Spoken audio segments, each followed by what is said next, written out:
Hello and welcome to the two-man power trip of wrestling. I am your host, JP John Poz. With me today, a very special guest. He is, of course, a former WWE Superstar, NWA World Television Champion, and, of course, a political commentator you can see on Fox News and Fox Nation. He is, of course, just Tyrus. Tyrus, welcome in. How you doing? Pretty good, man. How are you? Doing good, good. Sorry about all the technical difficulties of what's going on, but what's going on in your world? What's the latest? What I just came off of a successful pay per view with NWA, so I'm feeling good about that. And then, of course, book signings left and right because the success of the book is doing pretty well. And of course, having the number one late night comedy show on TV doesn't suck either. So it's just a busy time. It's a good, you know how it is. It's all at once. It's always peaks and valleys. It's never in demand, but I guess that's a good thing. Yeah, definitely. And of course, the book, Just Tyrus, a memoir, just got it in today. So awesome stuff here. Tell us a little bit about the book. Well, it's really about accountability and how your reactions dictate more about you than what people say about you. And I talk about that a lot in the book. The advice my grandmother gave me once, I was upset and basically got hit in the mouth. And what she said to me, it's not what other people do to you, it's your reaction that you're judged by. And that always kind of set home with me. And it's oftentimes when we do get things don't go our way, our reaction is what people look at as the register. So it's a lot about that. It's about just taking accountability for yourself. And when you do have uh, hard times and things do happen to you, blaming the other person or blaming the situation, you can't grow. So it's about looking at what you did and what you could have done better. And sometimes there's nothing you can do about it, but if you always look at it, there's always something you could have maybe done differently. And if you put the onus on yourself, it's a lot easier to get through it and move on because you're not waiting for anybody else to apologize. Yeah. How did the book come about? Like, did you always wanted to write it, or did the publisher want you to do it? No, I would always. That was one of the things on my bucket list that I wanted to do when I started doing comedy on Fox and political comedy at that. One of the things I wanted to do was to try my hand at writing a book. I've been successful in wrestling. I've been successful on TV, and it was just one of the things that I wanted to do. And so I said, I'm going to do it. And my goals weren't that lofty.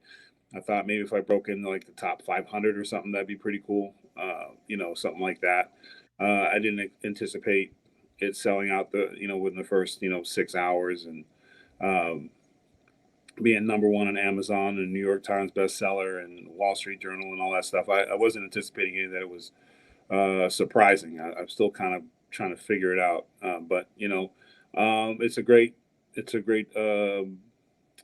feeling. Like you put your words out there and it's resonating and people are reading it the right way. Their reviews are one of the things I read through a lot, and especially on Amazon, thousands of reviews, and it's kind of the same thing where a lot of times we don't necessarily share the same genetic makeup, or but we all have similar struggles, and people recognizing like how they work through it, I think is pretty cool. So that wasn't anticipating that as much either. So I'm pleasantly surprised and excited, and already started working on my next project.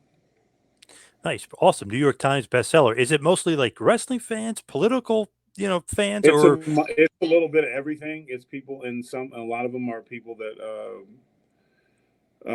from who are just basically walking up, and go, "Huh, what's this?" So it's coming from all sides. It's nice. Uh, Wrestling fans always support. They're they're very unique in that way, to where they kind of uh, rally around you and tend to, when you want to see you be successful. And then the same thing with Fox News fans, and then just general fans that I picked up along the way, and from acting career and stuff like that. So it's a lot of different people from a lot of walks of life, and I'm cool with that. I like that. It's not necessarily a set audience.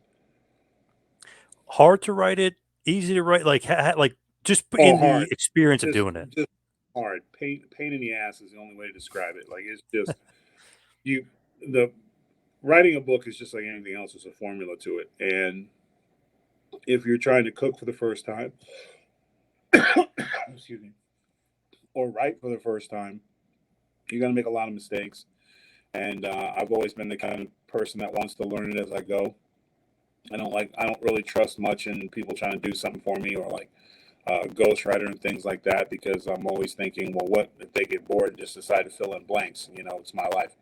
So I had a really great writing coach, Chris Epting, who's really worked with me and continues to work with me. And it's a process, you know, and building the format, and it's a challenge, and it's an art form, but also it's a highly skill set, and I had to learn on the fly. And so it was frustrating at times. You know, you think that you have a direction, and the book kind of changes, and like you have a plan, but the plan's going to change, and by the time you finish it, you're going to have 3 or 4 different messages in your head, thinking, well, maybe this way, and then you present it, and luckily for me, I went back to my original goal of being accountability and owning your own stuff. So, but it is a process, but you are. I would encourage anyone, even if you don't publish it, even if you write an op-ed on yourself, if you don't want to do all the work. But I think everyone should write about their lives and look back on things and look at it in perspective. And I think you'll have a better understanding, not just of yourself, but also with some of the relationships you had. And a good way to look at, to learn, you know, to learn in the present is by focusing on what we've done in the past and learn from our mistakes. If you don't learn from it, then you're going to continue to fall in the same trap, you know. And if you continue to surround yourself with bad people and you don't learn from it, well, you're going to surround yourself. The people will change, but it will be the same behavior. So it's a book, honestly, just about owning your stuff, and you can turn things around when they don't go your way. Is it almost therapeutic in a way, you know, as you're writing it? Yeah, it is. Writing your own book, and I don't know if my book is therapeutic to anybody else. I wouldn't even try to act like that. But for me, yeah, it is therapeutic in a sense, because you're working through your own stuff. And as you go back through memories, and, you know, you're not going to lie to yourself. I mean, you might convince yourself, you know, but when you're really looking at things, and I thought it was important to tell it like it was, not how I'd want it to be, because sometimes you can paint yourself as a little bit of a hero and a good guy all the time. You know, it's always the other guy that's the bad Yep. guy. But in this book, there's a lot of situations where I was the bad guy, and I have to own that. So, and I think that's important. I think that's why it's resonating. It wasn't I've been a lot of things, had a lot of jobs, but I've never been a victim. So, and that was important to talk about that. Victimism in this first world that we're seeing on TV and stuff every day, when people are victims to like stuff that literally all they have to do is say no, or stop, or not follow somebody anymore, and not watch a TV. Those aren't real problems to me. So, and I think we get away from the real issues that we're dealing with when we get caught up in stuff that doesn't matter, and makes for talking points on TV. Big time. It's a big problem. Maybe more so from the left than the right, but it could be a little mix of both, where like the victimism. I mean, both sides Yeah. you know, have ridiculousness in it, because that's just the way, unfortunately, it is. The problem is we got to stop giving the microphone to the extreme rights and extreme lefts. You know, like the people who are in the middle, who are just going about their day and trying to do the best they can. They don't usually have a whole lot of time to get on Twitter and get on the microphone and complain about doing the work. So that's the disconnect. And then the media is responsible for trying to convince us that they're the majority. You know, that's where the disconnect is because you walk outside your house and you're not seeing a lot of these first world problems that they're claiming about, you know, but you're dealing with real world problems every day. And so there's a huge disconnect. And I think most people are kind of getting smart to the media stuff and the angles, and they're starting to look more into things and question things, which is always good. Do you think fake news, you know, as Trump said it, is that like as prevalent as we think it is? We weren't aware of it. Now we're super aware of it. Is it really as prevalent? Yeah, I think the problem is that when Twitter's your scoop and your source, yeah, we're seeing a lot of that. Journalism, great journalists, we used to never know who they were. We knew the story, you know, and we've seen. And I'm not a journalist. Like I'm a comedian, and I give my educated opinion on when I look at a situation, and I try to find some humor in it. That's my role at Fox News. I don't. I don't have all the answers. I don't know everything. I said, but I give my best spin on it. But I don't. It's not the gospel. And when you get people claiming to be journalists who go on TV every night giving their opinions, that's a problem. And they're not doing the work. And we're seeing that with a lot of situations where there has to be a retraction written because they didn't follow the investigation, or they just were so in such a rush to get it out because news has become profit. So you get a hot take out and it's not accurate, but it gets you going viral and all kinds of hits in your newspaper. It's a win for them, and then they'll just fix it later on page 45 of the internet paper. So I mean that's an issue. It's pretty sad though to think like you have to almost like double, triple check, these journalists, quote unquote, like these guys, because you're like, wait, that can't be true. Like, they'll report one thing about Ukraine, then over here reporting another thing. It's like you almost have to triple check everybody. It's nuts. Yeah, well, honestly, you should anyways. Whenever you're trying to get to the truth is usually somewhere in the middle, and the middle is a wider lane than it used to be because people stretch everything so far. And you also have to, I think you have to watch. A lot of times you need to research and look at things you disagree with to see where they're coming from. See, a lot of times when we're dealing with, they say left, right, or whatever, progressive or Tea Party or whatever the situation is, when you don't educate yourself on where they're coming from, you have no dialogue because you have to find common ground somewhere. You have to know something about, even wrestling. You just don't walk in and just wrestle a guy. You know him, you film study him. You don't just, you try to find things that you can take advantage of and similarities and things they're good at and their strengths. It's the same thing in life when you don't bother to research, you just go, well, they disagree with me, so they're wrong. They're the devil or they're a horrible person or they're this or they're that. It's a lot easier and sensationalizing, making them into a real villain. And it also makes it to where you don't have to be accountable. Because, I don't like them. Why? Well, because they're liars and scoundrels and they're all the same. Well, okay. Well, we've heard that talk before, but now it's being used on someone's political beliefs. It's the same thing. It's the same formula. They just change the hat. And then, unfortunately, people still put those hats on and fall for that stuff. But we just have to you have to make informed opinions. And the one thing about having so much access, with the internet and stuff, is you should be able to look and sift through what's, BS and what's not. And you need to question and challenge things.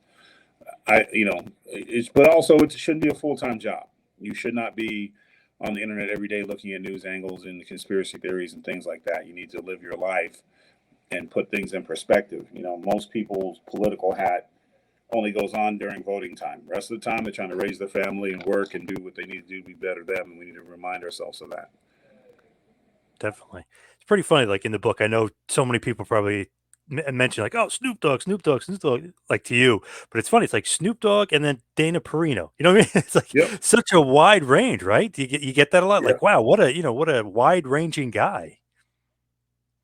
Well, success mirrors, and although Dana Perino and Snoop Dogg have clearly different careers, but they have the same kind of work ethic to get where they're at. And when you're trying to be the best at something, and you have the opportunity to be around people who have done really well with success and wearing different hats and doing different things, getting under their tree of knowledge is invaluable. I mean, you're learning from two of the best in terms of getting work done, doing well, doing things at a high level, multitasking. So they have a lot of things in common, although their genres are clearly very different. But you'll find that with successful people, there tends to be similarities in terms of preparation. And Snoop is always prepared, and you don't see a lot of that because of what what you see as the artist and the performer. But behind the scenes, he's a rolls the sleeves up work guy, and Dana Perino is the exact same thing. Like she's always working. Like she's always she's one of the last true great journalists. She tells the story. And when she gives her personal opinion, she lets you know before she does it. She reports the news as it is, and I respect that about her a lot. So always learning from her. It's almost the same thing with like your wrestling career and Gutfeld. It's like you're the bodyguard for Alberto Del Rio, and then you're the bodyguard, quote unquote, bodyguard for Greg Right. Gutfeld, who's a hilarious, great comedian. It's almost like the same thing. It's like, wow, what an interesting life. Like, wow, crazy to go from one world extreme to the other. Yeah. Oh, at the end of the day, you got to have talent. So whatever you're going to do, bodyguarding is about being street smart and obviously being able to throw the hands a little bit, and you have to be aggressive, but people have to respect you. And being intelligent helps a lot. So, and then with Fox, just coming on and just filling my lane that no one else has. No one does what I do. No one shows up to work with their hat on backwards and just tells it like he's thinking it. So, um, so as I grew, the more things I was able to do at a high level, the more independent I got to be. You know, and now I'm my own cat. I don't stand behind anybody anymore, and way up in front. So, but again, they always look at working with Alberto was great. El Presidente, as I like to call him, being a part of that. The feud with Edge and Christian was every day was figuring out a different thing, but it was fun, and also when you can play at a high level, it's a great confidence booster. What's like the big misconception about you? Because I feel like even in wrestling and then in politics, do you feel like there is a big misconception about you? No, I think the problem is people don't know.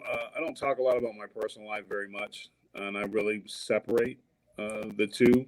I also, when it's when I'm off work, you very rarely catch me on social media and stuff. So uh, I haven't like a lot of times I'll hear, because I'm a wrestler, a bodyguard, that I'm super aggressive, or that they try to like make up situate like, oh, he's a teddy bear. I always hear that a lot. Like, oh, he's a really sweetheart. And I'm like, you don't really, I wouldn't characterize myself as a teddy bear. I'm very sarcastic and Right. very uh, kind of a smart ass a lot. So I like when I see when people describe me who don't actually know me, it's kind of entertaining to me a little bit. Like, I can baby face it up with the best of them, but I got a little heel streak in me from time to time. So, people who don't know me, when they try to tell me, because I enjoy that a little bit. I like hearing the different scenarios of me, But with me, it's pretty easy though. What you see is what you get. So I feel like in wrestling too, it's like, okay, he's this ginormous guy. He's a bodyguard, this, but then doing the Funkasaurus and being Brodus Clay, even that kind of throws you for a loop a little bit. It's like, wow, this guy has personality. He could dance. He could talk. Like, you know what I mean? Even in wrestling, there was a little bit of that. well, it couldn't help because that's who I was in the back. I mean, the American Dream, Dusty Rhodes, when he took me under his wing, the reason why he took me under his wing is my mouth was as big as his. Uh, and I could talk it all day. It's just that I did what was asked of me in wrestling, and I had a lot more in my bucket. But sometimes to build the card, to play your role, it was when I was with Alberto, it was his time to shine. So it wasn't my time. My work would get me to the next level. I needed to be snug. I needed to be aggressive. I needed to fall on the sword for Alberto, because that's what my role was, and I took it and I did it at a high level. I always knew that there would come a time when the mic would fall in my hand and I would be able to show my skill set. So I would be ready. You don't always have to show it all the first time, and you kind of build it. But um, FCW, they all knew about it because I would do Dusty like stuff, and I would at practice I was always talking trash and making jokes. It's just who I was. And when I made jokes in the locker room one night, and apparently the boss man, Mr. McMahon, was walking by and he heard me cracking jokes. And he, his thing is he loves to dance. Like that's Vince likes to sing and dance. If you've seen any of his stuff coming up when he was, especially when he was younger, he was, that was his thing. And he has a real passion for it. So if he wants to, and somehow he equated cracking jokes and being a smartass with dancing, don't tell me how you connect the two, but that's what he wanted.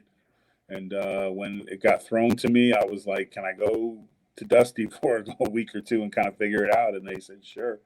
And then I got with Dusty, and he was like, "You just gotta you're mine, so you got to do it like I would do it. When they put the polka dots on me, did I complain? I had a family to feed, so I did it. He's like, so they're putting you in a red tracksuit. So what are you gonna do with it? Are you that good? Are you so good no matter what they throw at you, you make it work, or are you one dimensional and all you can do is be a heel? And he threw the challenge at me, and I accepted it, and I looked at it that way. And when I look back at the Funkasaurus, I think that's probably my greatest contribution um, to the wrestling world. It was a little bit of a rewind, a little taste for a lot of the younger fans to get a taste of what it's like to be in the ring with Junkyard Dog or the American Dream Dusty Rhodes. So I take a lot of, or Johnny Valiant, I take a lot of pride in having a character like that. And when the time came to put hands, Funkasaurus could do that. Old Brodus Clay could do that. But dancing with the kids and stuff in the ring and it's funny because time flies so fast. You'll have people that will stop you and be like, "Hey, I was in the ring with you in Jacksonville, Florida," and you're like, "Oh, hey, cool, man." And that's like you're a happy memory for somebody who went to an event, and that's kind of what the goal of being a professional wrestler is all about. You send them away with a memory, and you want them to come right back next week. So, I'm very proud of the, as I talk in fourth person, I guess. I'm very proud of the Funkasaurus and Brodus Clay. Whose ideas to name Funkasaurus and Planet Funk and the Funkadactyls? Who's that? Okay, so I was working out at Hard Knock South with Rob McIntyre. He's Cena's trainer, and Cena had opened up his private gym for us, and I became a member of Hard Knock South. And one of the nice things about going in there is, you go in there and you're working out, but you're also in an environment, you're in an athletic environment with people in the business. So you kind of throw things on the wall while you're trying to figure something out. And I didn't like any of the names they had came up with. So we were just trying to think, and Rob McIntyre has a tremendous background in music. Like he plays the bass and drums, and he's really into music and lyrics and stuff. So we were just messing around trying to think of what are we going to do with this? And Bootsy Collins video was on or something like that, and I was like, something funky, I don't know, and then it was just like there's all kinds of stuff that came out, and then out of nowhere, I think it was Rob or me that said Funkasaurus. Oh, he was like, Funkasaurus, like, yeah. And then we started laughing about it. Funkadactyls was easy because it was like, oh, well, the Funkadactyls, with Funkasaurus and the Funkadactyls. I'm sure there was no way at all that there was a Flintstone reference in there at all. And then it just kind of came together. And then originally, Matt Stryker, when he was announcing me on Superstars, he always said I was from Planet X. So, so Planet X became Planet Funk. So, I mean, it took a village to come up with all the ideas, and even the dance into the ring and stuff. King Haku was telling me like to do this more, smile more.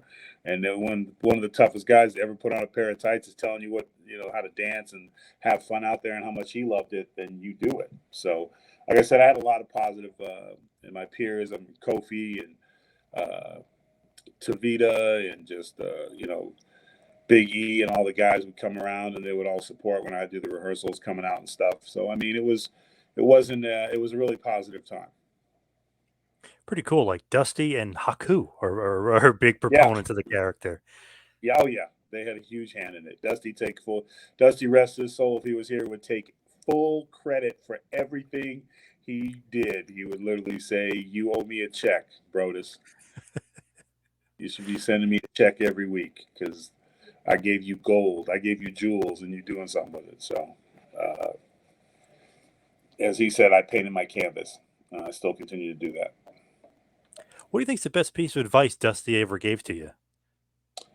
Just what I just said. It was my last actual day with the WWE, and I went to the Performance Center. I wasn't booked on the road. I went to the Performance Center to roll around because it had been like a week or two, and I started getting stiff. And usually when I would go in there, there'd be a bunch of wrestlers and stuff in there. But I went in there, and for some reason there was nobody in there, and it was just him. So I don't know if he arranged it or whatever. And he was playing Neil Diamond because he liked to, and just in the room, and I'm rolling around the ring, and he came in. I heard the music come on, and he came in, and he was just sitting there. Told me to come sit with him for a while, so I did, and he started talking to me about how I need to paint my canvas, that I have not reached my full potential. And some of that is being held back. Some of that's on me. He's like, but you got to find, what balance, and you got to paint your canvas. You got to tell your story. You got to do it your way. You can't do it their way. If you're frustrated, you got to look at things and what you're going to do. And he just kept pushing about painting my canvas, telling us, what's going to be my legacy. How am I going to be remembered in this business? And I took it to heart, and I didn't know that would be the last time that we'd ever spoke, but it was, unfortunately. And I was released the next day, so he probably knew, but he's old school through and through, and he wouldn't be teaching me a lesson if he would have told me. So it was another life lesson from him, and a great one, because I did paint my canvas, and I was inspired to show them that they made a mistake on me, and I think I've accomplished that. So that would be the most. I mean, he had a million. Half the time I was with him, we rarely talked about wrestling. It was about life. So, but some of those things are private. But that's probably the biggest thing from the American Dream, was to paint my own canvas, and I use that term all the time. I know you mentioned getting released and stuff, but do you have a high point there? Like, was it like the WrestleMania thing? Like, what was the high point for you when you were there? Oh, there was a lot of them. Ripping Edge's arm through the post at WrestleMania was pretty cool. Yep. Having matches with TJ Wilson in Mexico, and tearing the house down. Every time I was in the ring with Heath Slater or Sandow, it was just having fun. Tagging with Santino was the best. I mean, I can't. They're really, like I said, the only bad time in the WWE was downtime, because you tend to overthink, and there was a lot of overthinking. But there was, I was the first opening match in Russia. I think I wrestled. It was JTG. I wrestled in Russia. Walking out in the Staples Center to a packed house, chanting Funkasaurus, was pretty cool. I mean, there's so many. There's just so many. Still, and I'm my canvas with my wrestling brush. So, I really can't. Like I said, I don't focus. And if you focus on the bad times or whatever, if you really look at it, you have to take responsibility, with your attitude and being frustrated, and things like that. But that's part of the beast. That's the nature of the beast, and it's that's why only a select few do it at a high level. What about now? I know obviously you just won Always Ready, beat Mims. Like, what do you think now about NWA and your position, and sometimes wearing the title on TV?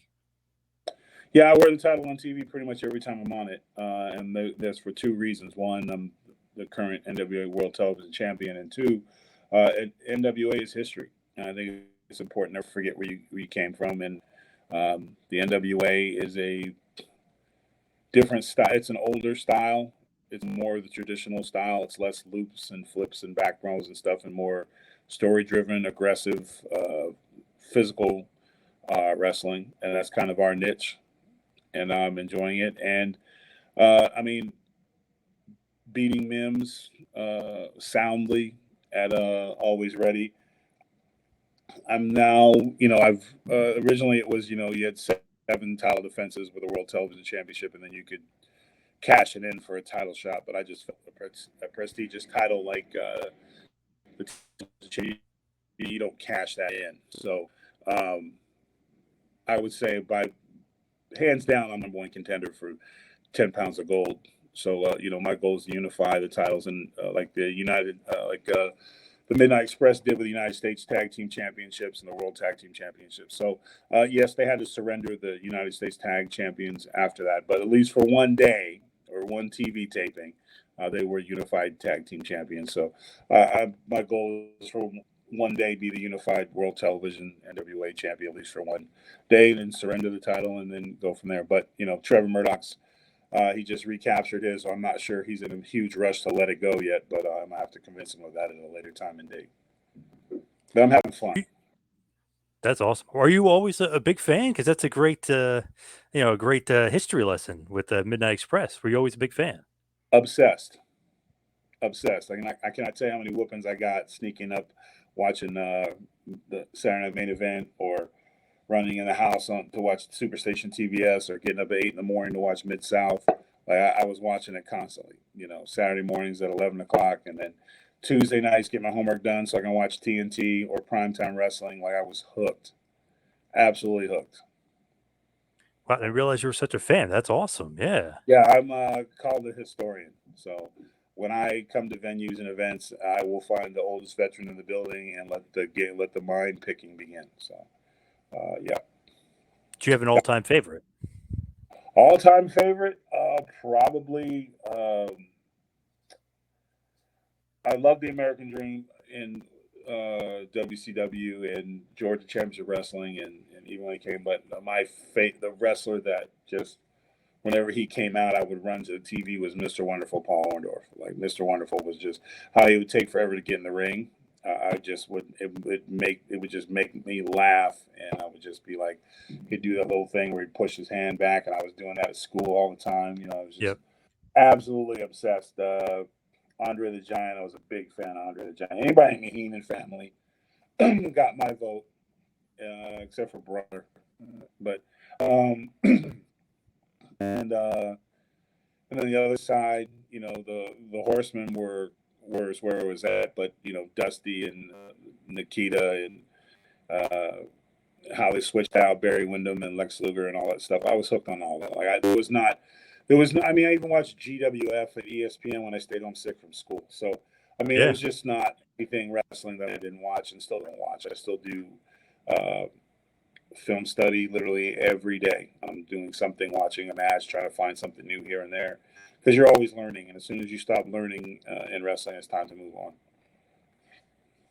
That's awesome. That's such a great fan. I used to watch Global when I got home from school, I mean, and pop it on ESPN back in the day. But great reference, Mr. Wonderful. That's a good one. Him and Hogan, man. Whew, what an awesome feud, man. They made a ton of money.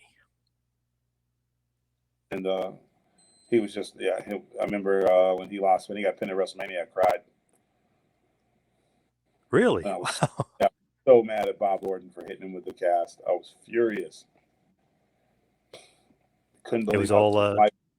Why they didn't blame Bob? Why are you blaming him? Bob hit him with the cast and never got, Piper and him breaking up, that me pissed off. So, but that feeling, that anticipation of being hooked, and when you're a kid and you're hooked on the wrestling, there's nothing. It's just, and I know times are different now, but when you didn't have the internet and stuff, and you didn't know, the magic trick or whatever, and all you had to do was sit back and believe, that's what made wrestling so great. Oh yeah, I mean, I remember I was really little when Hogan lost to Warrior. I hated Warrior for years. I never forgave him for beating Hogan. I mean, it's those kind of moments when you're like a true fan. You get so invested in it. Yep, you throw down, you walk away from it, and you say it's stupid, and you get mad, and you. There's no way. He should have kicked out of that. It's just a leg drop. All the time, but something about Hogan's leg drop was just better than everybody else's, I guess. Yeah, come on, he's 6'8", and he gets that height, Yeah, but I forgot. He's 6'8". That makes me 6'10". But all good. Yeah, true. Yeah. So as we wind it down, we head towards the finish here. Like, what's next for you? What do you got on tap for us? Well, I got book signings. Of course, I've got the pay-per-view August 27th, 28th at the Chase, St. Louis. I'll be defending my title there. I'm not sure my opponent yet. It is yet to be named, but I'm getting ready for that. I got book signings that are coming all over the country, so stay tuned for that. And of course, you can catch me on the Greg Gutfeld Show and all kinds of shows on Fox News, pretty much Tuesday through Friday. So, then the Gutfeld Show is 11 o'clock at night. And then, of course, you can always check me out on Instagram. It's Tyrus Smash, and Twitter is Planet Tyrus, both verified. Those are the only two forms. Those are the only two forms of social media I have, and they're both verified. So if it's not a blue check, and it's not an Instagram or a Twitter, it is not me. Give us one last push for the book and where everybody can get it. Just Tyrus, a memoir. Just Tyrus, you can get it where all books are sold: Amazon, Barnes and Nobles, Books A Million. They are back in stock. We're on our third reprint, so they're back in stock. So you should be able to get it within 24 to 48 hours now. So I know things have slowed down when it was like 2 months, but we're back. Back orders are being all filled, I believe, to this point. So we are back rolling. And the audio book, which is done by me, drops, I believe, July 7th. So you'll be able to get the audio. You'll not only be able to hear my words, you'll be hearing my words as I read it. So that was a fun process, but I got it done. Nice. Tyrus, thank you so much for all the time. And obviously, we'll see you in the NWA. We'll see you on Gutfeld. And we got to check out the book, Just Tyrus, a memoir. So thank you so much for all the time. Thank you, man. Have a good day.